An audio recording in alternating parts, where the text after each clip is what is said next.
여러분 이거 알고 계신가요? 바다에서 상어가 공격할 때 건전지 하나면 살 수 있다고 합니다. 상어 이야기를 하면 꼭 이런 말 한 번쯤 들어보셨을 겁니다. 상어가 오면 건전지 하나로 막을 수 있다. 처음 들으면 영화 같은 이야기죠. 그런데 이 말 완전히 틀린 얘기는 아니지만 그대로 믿기엔 조금 위험한 이야기입니다.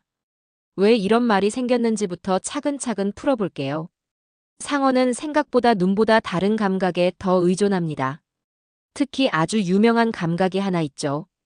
바로 전기감지 능력입니다. 상어의 머리 주변에는 로렌치니 기관이라고 불리는 특별한 감각 기관이 있습니다. 이 기관은 물속에서 아주 미세한 전기 신호까지 감지할 수 있습니다. 예를 들어 물고기가 움직일 때 생기는 미세한 전기 흐름도 느낄 수 있죠. 쉽게 말하면 상어는 물속에서 전기를 보는 능력이 있는 셈입니다. 그래서 여기서 건전지 이야기가 등장합니다. 건전지를 물속에 넣으면 약한 전류가 흐르게 되죠. 이 전기 자극이 상어에게 불편하거나 자극적으로 느껴질 수 있습니다. 실제로 과학자들은 이 원리를 이용해서 상어를 쫓는 장치를 만들기도 했습니다. 대표적으로 전기장을 만들어 상어 접근을 막는 장비가 있는데 서퍼나 다이버들이 사용하는 제품도 존재합니다. 이 장치들은 단순한 건전지 하나가 아니라 일정한 패턴의 전기장을 만들어 상어가 가까이 오면 불쾌감을 느끼고 돌아가게 하는 방식입니다. 그럼 건전지 하나면 된다는 말은 어디서 온 걸까요? 이건 사실을 많이 단순화한 이야기입니다. 이론적으로는 전기 자극이 상어를 방해할 수 있지만 실제로 건전지 하나를 손에 들고 있다고 해서 상어가 반드시 도망가는 건 아닙니다. 이유는 간단합니다. 전기 자극의 세기와 범위가 매우 중요하기 때문입니다.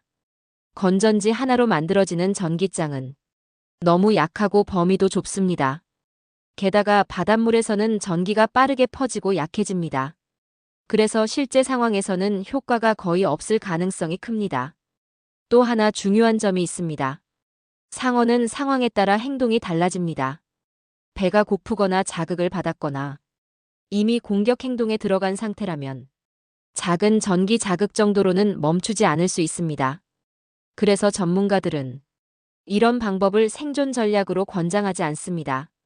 오히려 더 현실적인 방법은 따로 있습니다.